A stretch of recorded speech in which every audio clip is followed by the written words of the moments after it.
welcome to Chisme del Cielo, where we talk about the only gossipers sharing the good news. I'm your host, Yahaira Valenzuela, and y'all, I'm so excited to be back. I say that every time, but I actually feel like I haven't dropped an episode in a while, but that's not true. I literally dropped one like 2 weeks ago. But I'm really excited for today's. For those of you who don't know, I feel like I was very annoying about it on my personal Instagram and like my personal socials, but definitely not on the podcast. So, I just completed my 33-day consecration to Saint Joseph, and we actually just celebrated the solemnity of Saint Joseph, his feast day.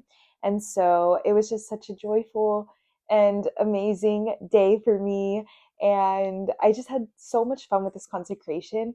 And so I'm excited to kind of talk about my experience with it today. So, yeah, that's what today's episode is going to be. I'll kind of talk about the process that I went through to consecrate myself to St. Joseph. I'll talk about my reasonings for wanting to do it. Obviously, I'll talk about what a consecration even is and what that means moving forward in my life. And hopefully, you guys will be inspired to, even if not necessarily like, even if it's not to like consecrate yourself to St. Joseph, hopefully, you'll want to, I don't know, like start is that even proper terminology? I don't know, like start a devotion to him. I don't know. He's really amazing. He's so incredible. And I just got to learn so much these past 33 days about him, and I got to learn so much from him. And so I'm really excited to kind of share that with you guys today. Um, so yeah, let's get into it. So, first order of business is obviously to talk about what consecrating yourself to a saint even means. And so, to consecrate yourself to a saint, it basically means that you're like formally entrusting yourself, your prayers, um, your life, I guess, in a way, to their intercession and protection, and to kind of I guess like learn from them in order to get closer to God. I don't know if that was the best way to word it. Google it if that didn't sound right or if it didn't make sense. Um, but yes, so it's like formally an act of formally entrusting your life, your prayers to their intercession. I think that's like the most important thing about it, or like the best way to put that. But I I do want to talk about why I decided to consecrate myself to Saint Joseph, because I think it's a little like it could be relatable, and I feel like especially for a woman, or honestly just like a young adult in general, it could be such a special thing. Obviously, it's special for anybody. It's not exclusive to any like demographic or whatever. But I am going to talk about why I chose to consecrate myself specifically to Saint Joseph. And I will say, like, a quick, I guess, disclaimer type of thing. Um, I think you have to be very careful with wording of things when it comes to talking about the saints, and especially just like consecration, because it feels like, I guess, if you're a non Catholic, it kind of sounds like a wild thing to want to do. And if you are Catholic, then you know that there are like heavy accusations and allegations of us like worshiping saints and like putting them above God and idolizing them and praying to them, right? And so I think with wording, there can be a lot of like miscommunications and misconceptions. So it's really, really, really important that you choose your words wisely. And so I do want to say that when I say like or you are, when you consecrate yourself, that you are entrusting your life to a saint, I don't literally mean that I'm like putting them above God, or that I think that they're gonna save me or they're gonna like alone protect me. And I did just kind of want to make that clarification, because I realized as I was thinking about what a consecration meant, that it might sound like icky to someone who's not Catholic, but that's not what that means. You guys, God is still number one, obviously.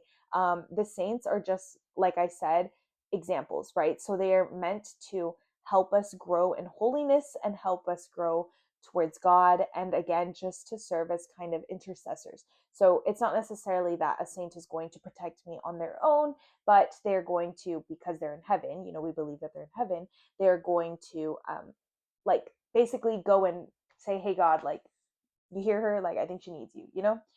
So I don't know if that makes sense. Hopefully that makes sense. I feel like most of my listeners are Catholic, so like I guess it's fine, but I did want to drop that just in case.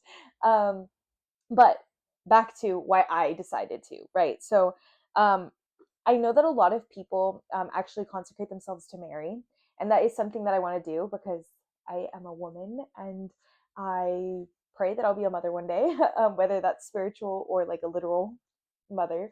But that is something that I wanted to do.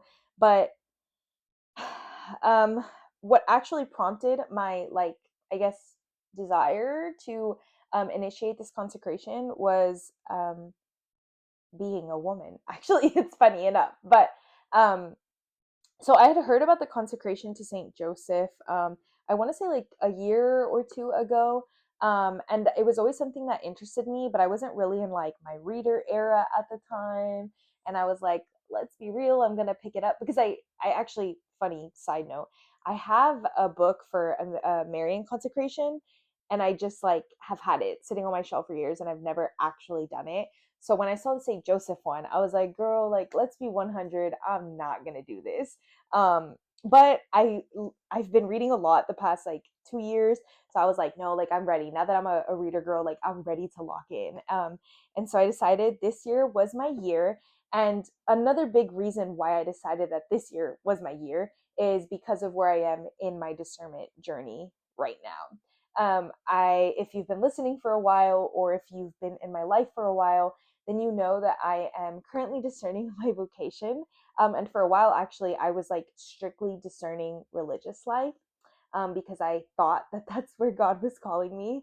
Um, but the more that I've prayed about it and discerned it and like talked to God about it, the more that I have realized that I don't actually think I'm being called to religious life.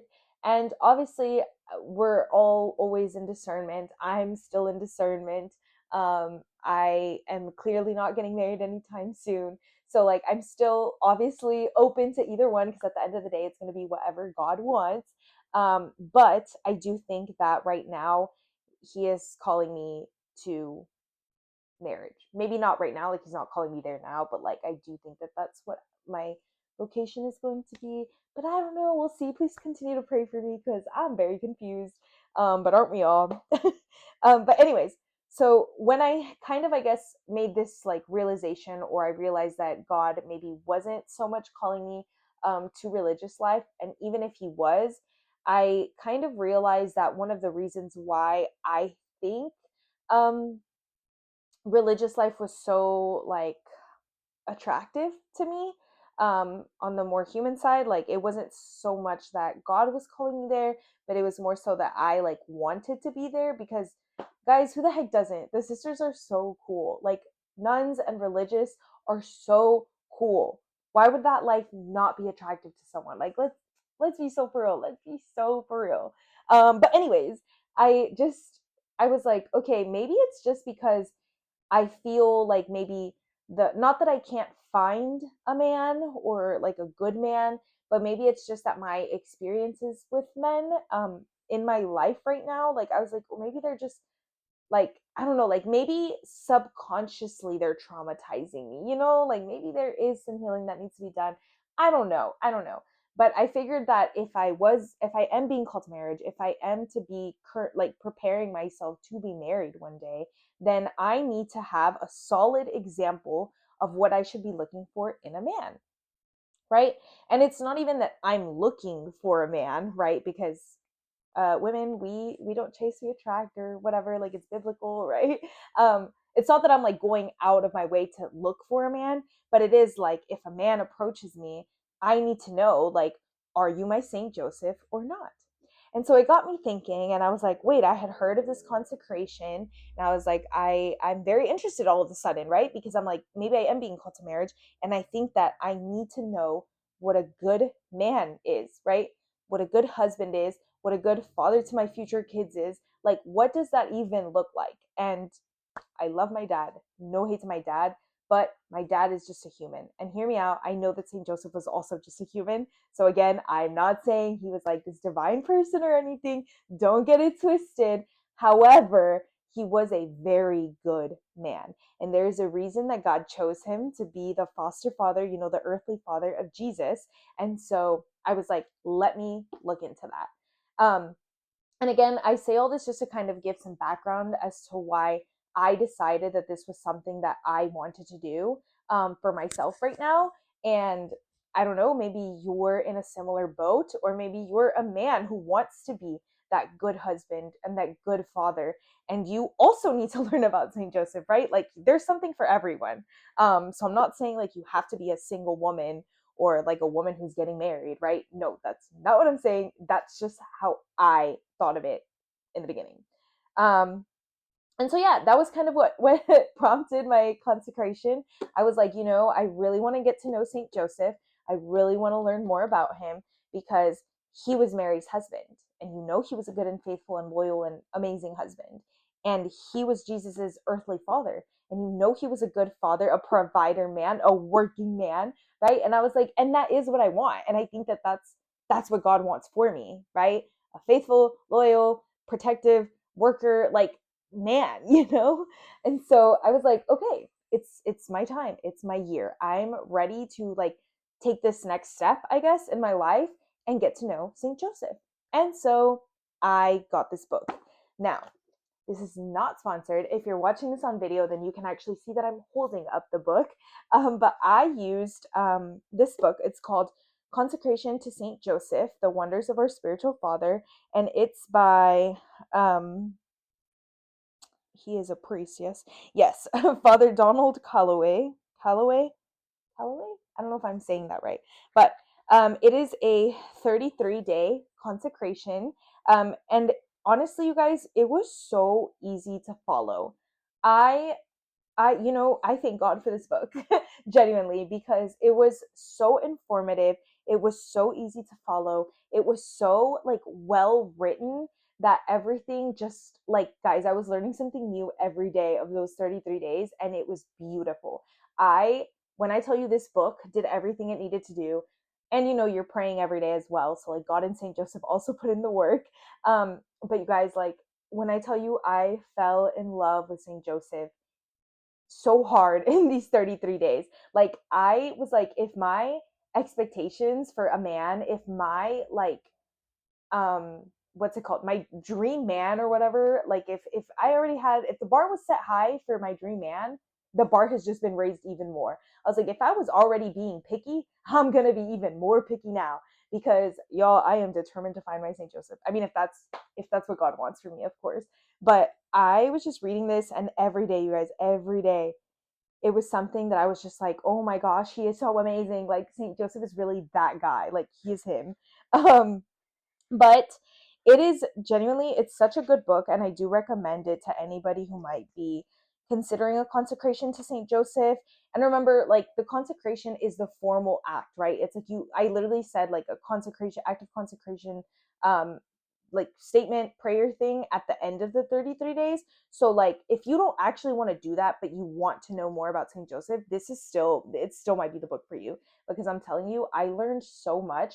And the way that it was chunked into these like daily readings was super helpful as well, because it was like, okay, now I can like read these 2 pages plus like whatever the readings for that day were, and it was like chunked for me. So I was like, okay, I can focus on this characteristic or this aspect of Saint Joseph today, and then the next one tomorrow. And like, I had time to reflect and to think and to pray on it. And so truly, if you are even just a little bit curious about St. Joseph, this is the book for you. And just to kind of talk a little bit about it, like, it's not sponsored or anything, but just to give you guys like the breakdown, so maybe you can look into it or you can buy the book. And I'll try to link it in the description as well. But it's kind of separated, the book is separated into 3 parts. So you've got the 33-day preparation, which is like the readings that you, or what you read every day. And it's only like a page and a half usually, or like front and back of a page. Part 2 is the wonders of our spiritual father. And so this was like the good, this was like the meat of the book. And so every day when you would read your like consecration, like 33-day consecration day readings, you would also read a wonder, or like, yeah, a wonder. And so it would be like you would read the day's readings. I don't know if I'm explaining this well, but you would read the day's readings, and then it would say, now read this on page whatever. And so it would skip you over to the wonders, and you would get to learn about Saint Joseph, essentially, is what that was. And so it was genuinely so interesting to read these things, because everything was like an explanation of a characteristic, or of a, you know, a wonder of Saint Joseph. And there were so many things that I realized that I didn't know. And it wasn't even just like, oh, I was taught this when I was 7 in my catechism, but like I don't remember it. No, no, like nobody is talking about Saint Joseph. Like, you guys, Saint Joseph is so underrated. And I was like, why? Like, the more that I read this, the more that I was like, why the heck are we not all talking about Saint Joseph every day? And again, I want to stop and say, if you are not a Catholic, I know that that sounds insane. Like, I know that it sounds insane because I'm making this whole episode about a saint, like a man. Um, but I just want to emphasize God first. But in the same way that we say, like, to Jesus through Mary, why are we not saying to Jesus through Joseph too? Because you guys, like, I learned so much, and I don't know, I feel like I'm just like repeating the same thing over and over again now. But seriously, you've got to do this. You've got to read it to him. But anyway, I'll get to that in a second. So 3 parts. The third part was the prayers to Saint Joseph. So you've got the daily readings, the wonders of our spiritual father, and then the prayers to Saint Joseph. And so, in addition to reading these readings and learning about him, you also would pray a daily litany to Saint Joseph. And I do actually want to read that to you guys, or like a piece of it, not the actual full thing, because every like name that Joseph is given in this litany, or I guess like description, is just so interesting to me. Because if you don't know Saint Joseph beyond like, oh, he's the foster father of Jesus and the husband of Mary, so I guess he's important, you know, no, no, no. If you don't know him past that, like, you'll read this litany and be like, what the heck? Like, he is low-key patron of everything. And it's so amazing. And it's the way that he fits these titles and these names so well and so perfectly. And you would think like one man and all of these things, but like, you guys, St. Joseph is really that guy. Like, he's really that guy. So let me read this piece, and then we can actually talk a little bit about St. Joseph. So let's get into it. So in the litany of St. Joseph, it says, look at this wonderful picture of him if you're watching. But it says, it calls him many things, right? So St. Joseph, the noble offspring of David, the light of the patriarchs, the spouse of the mother of God, the chaste guardian of the Virgin, the foster father of the Son of God, the defender of Christ, the head of the Holy Family. Already right there, we've got 1, 2, 3, 4, 5, 6, 8. 8 titles for him. And then it keeps going. Joseph most just, Joseph most chaste, Joseph most prudent, Joseph most courageous, Joseph most obedient, Joseph most faithful. 6. That's 6 more traits. And just when you think it's done, there's more. Mirror of patience, lover of poverty, model of workmen, glory of domestic life, guardian of virgins, pillar of families, comfort of the afflicted, hope of the sick, patron of the dying, terror of demons, protector of the holy church. That is 11 more. And I'm not very good at math, but 11, 8, 19 plus 6, 25, right? I think it's 25. I'm not going to count it. This is embarrassing. If it's not 25, just ignore that I said that. But that is incredible. Right there. 12, like, for lack of better words, descriptors of Saint Joseph. And the incredible thing about this 33-day consecration is that not only was I, like, you know, calling him these things and addressing him in these ways every single day of those 33 days, but in addition to it, I was learning about what those actually meant. Why are we calling him these things, right? Like, not that I ever like questioned it, but why? Like, if I wanted to know, like, if I wanted to explain it to someone, like, why? And this book does it beautifully because every single day you kind of covered a different one of those, right? 33 days is more than enough to talk about 25 characteristics, right?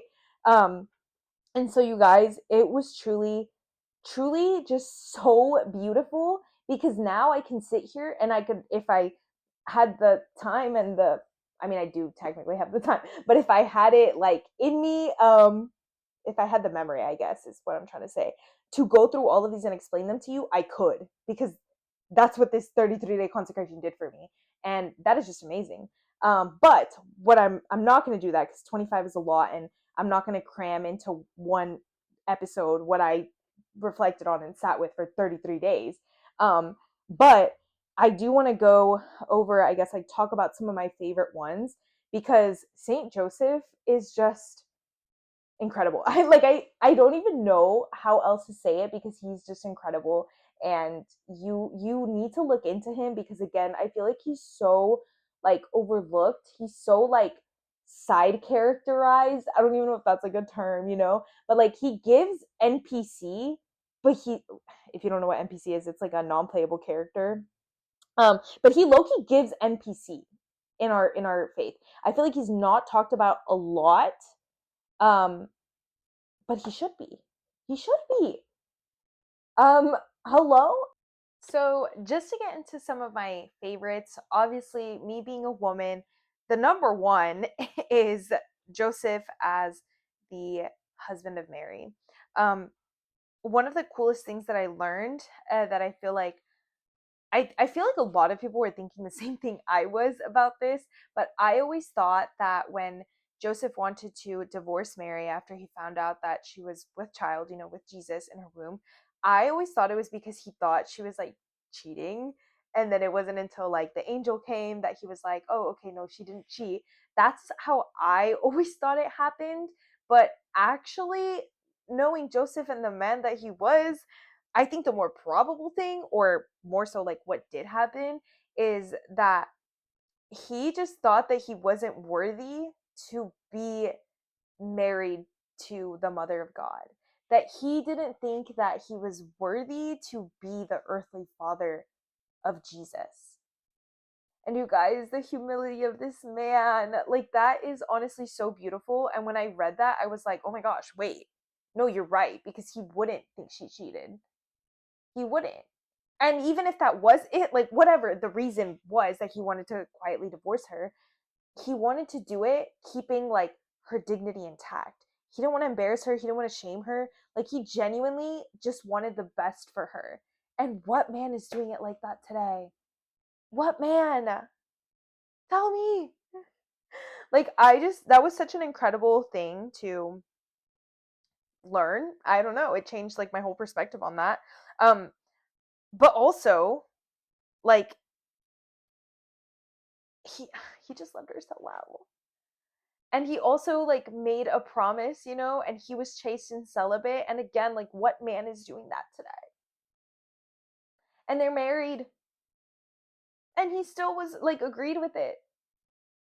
And something that I thought was really like cute, and I say cute because I guess I never really thought of Saint Joseph just in general. Like I knew who he was, but I didn't think about him much, and that's like a horrible thing to say knowing now what I know.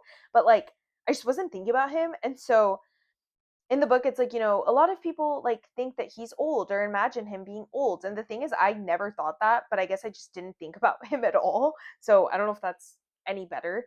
But another thing is that there's actually more reasons to support that Saint Joseph was a young dad and a young husband, like a younger man, than an old one.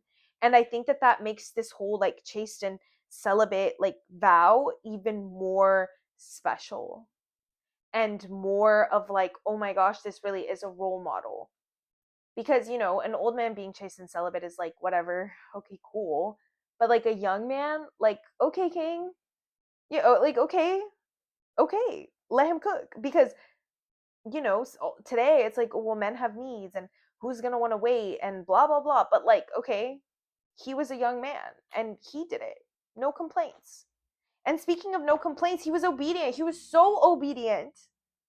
right? Not only did he immediately wake up from that dream and say, okay, God said, I'm going to take you into my home, so I'm going to take you into my home. Not only was he just like so obedient, but that was not the only time. God said, you need to take this holy family away because they're trying to hunt down Jesus, so go. And what did he do? He said, okay. He didn't stop to think, but we don't have money, but we don't have, like, I can't leave work, I can't leave our home. He didn't stop to think about anything. He said, God said, so I'm going to do. And that is one of the like biggest lessons that we can learn from Saint Joseph, right? We have to be obedient, and as humans it's such a hard thing to do, but you guys, Saint Joseph is a human too. Like, in no way am I trying to put him above us, because he was human too, but look at how obedient he was. And I think that we always just want to be like, okay, like, yeah, God's will be done, but, like, God, why are you doing this? Or like, God, like, oh, but I don't want to do this. Like, this wasn't my first choice. This wasn't what I had planned. Okay, who cares? Just do it. Right? And it's easier said than done. Like, I'm saying this, but I also struggle with this. But like, Joseph's obedience is definitely something we can learn from, because that man did not care. He did not, he was probably super like anxious on the inside, but he didn't care because he was doing it for his family and he was doing it for God. And that's all that mattered. And that's how we should be thinking. And speaking of being scared and anxious, another like beautiful thing that I learned that is like going to not haunt my life, but like it just changed my life forever, was his death, right?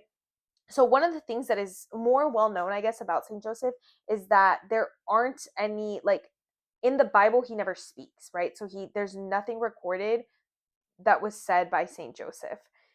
And yet he had this quiet obedience, and he just had all of these like lessons and things that we can get from him, and he never spoke. But that's not even it. The other thing that's not really recorded in the Bible is like his cause of death, right? We don't even really know when he died, but timelines, like, it can kind of be assumed, um, based off of timelines and events. But like, in the book, it explains that he died of love, and it sounds like such a silly goose thing to say, but like, it actually makes so much sense. And the book explains it better than I can, but I'm gonna just give a glimpse, right? But Joseph lived his whole life for Mary and Jesus, right? Like, he was always working to make sure that his family had what they needed. He raised Jesus without a single complaint. He protected Mary, when they were traveling. Like, these were dangerous times. It's not like they were traveling like in a, I don't know, in a nice, safe neighborhood, right? Like, no, these were dangerous times. There was thieves out. There was, bad weather, like all the things. And he protected Mary when she was with child. He protected Mary and Jesus when he was out of the womb, right? Like, he was always worried about his family because he loved them so much, and he wanted to keep them safe, and he wanted to do right by God. And so, even though they were poor, right? Because they didn't come from money. Like, they literally depended, um on God providing. Like, they literally depended on divine providence.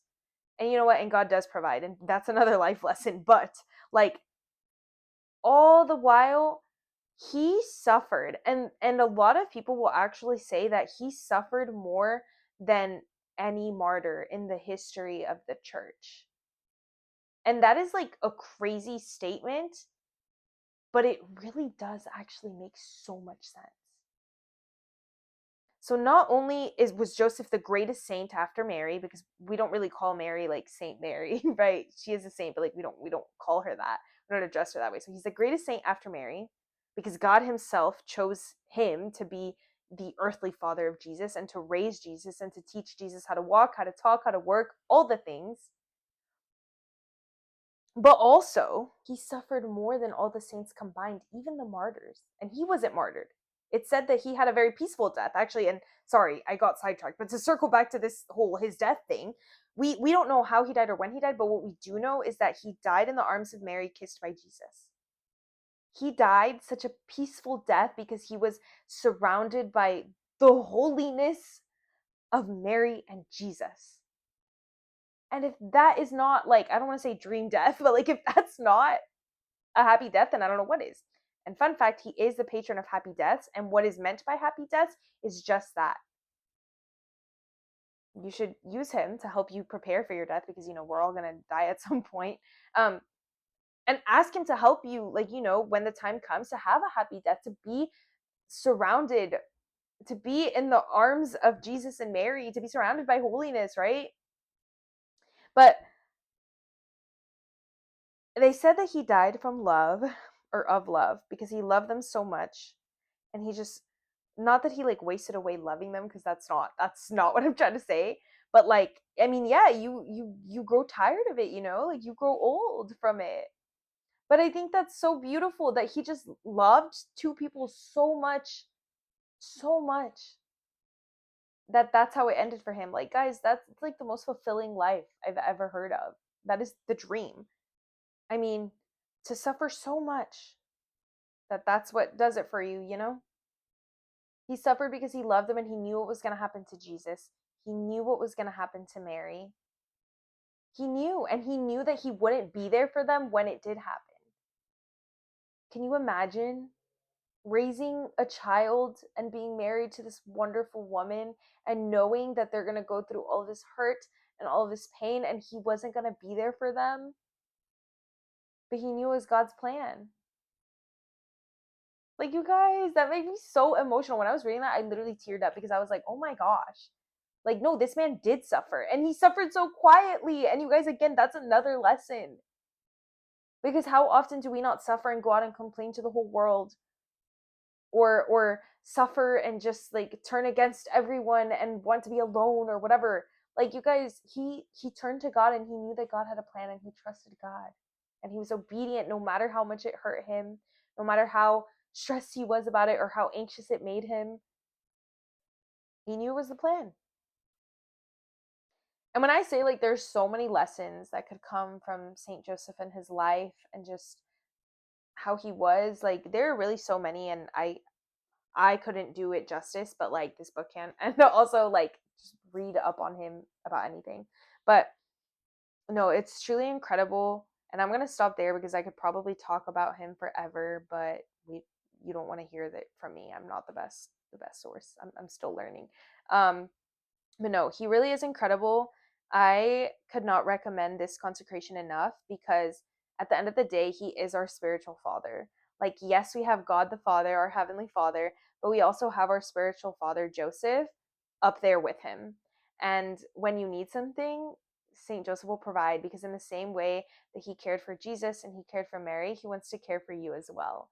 And that was one of the most beautiful things that I learned throughout these past 33 days. It's that I have someone who's up there and who's ready to fight, and who's ready to be like, hey, God, like, let's help her out. He wants to take care of you. And when you think about it, the other beautiful thing is that in the same ways that we honor Mary for being the mother of God, and that we know that we can get to Jesus through Mary, we should also be honoring the earthly father of God, and know that we can get to Jesus through him, through Saint Joseph. Because Jesus followed the 10 Commandments, and he honored his father and mother. And if he gave his mother everything, why wouldn't he give it to his father as well? I mean, think about it, right? It's logical. So, yes, get to know St. Joseph and go to Joseph, because he's a father.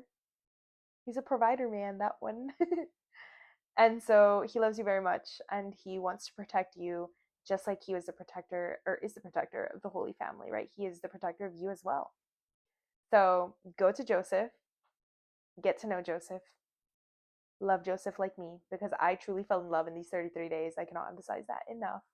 Um, but yeah, like I said, I cannot do it justice. You'll just have to look into it yourself, or take my word for it, and one day remember it in a couple years, just like I did with this consecration. But yes, it was definitely an incredible 33 days. You should do it too. And yeah, just so you guys know, this consecration, or there is like I guess like a suggested dates to start it, so that you can end on a feast day and have like a big celebration of it. So like, I started my consecration on February 15th, yes, 15th, so that I could end on March 19th, which is the solemnity of Joseph, the husband of Mary. And actually, fun fact, he has 2 feast days. So his next one is in May, and we celebrate the feast of Saint Joseph the Worker. And so actually the next suggested consecration date to start is March 30th. So that's still not here. You have time to order the book and lock in. But again, there's other dates, but also they're just suggestions. So really you can do it whenever you want, start it whenever you want. But yes, it's an amazing journey. I cannot recommend it enough. And I did do it with my friend. So it was super sweet getting to like check in on her and see how her journey was going. And I knew another girl that was doing it as well, also another friend of mine. And so it was just really exciting to have the girls like all doing it together, but like not together, but like we could relate to each other. So if you do decide to do it, let me know, because I would love to hear about it and I want to talk about St. Joseph with someone. So please let me know. But yes, if you guys have any questions that you want me to answer on the pod, or any ideas for episodes, please let me know. And of course, please continue to pray for me, because you guys, like I said on my Instagram, Lent has been lenting for real. So please continue to pray for me. I am praying for you. And make sure you're following me on Instagram at Chisme del Cielo, or on my TikTok at Yahaira, because I am going to be announcing a little something here soon. And so if you guys want to stay tuned for that, make sure you're following one of those accounts so that you can see the post when it's up. But yes, that is all. Let's continue to learn together. Let's grow together. And of course, let's be saints together. God bless you guys. If you're as excited for this podcast as I am, make sure you follow on whatever you're streaming it on right now. Also, subscribe on YouTube and follow on Instagram at Chisme del Cielo for any announcements, and so that you can DM me questions you might have so I can research it and get it on the pod. If you're feeling crazy, drop a review or a rating for the podcast, and please keep praying for me. I'll see you guys next week. Bye.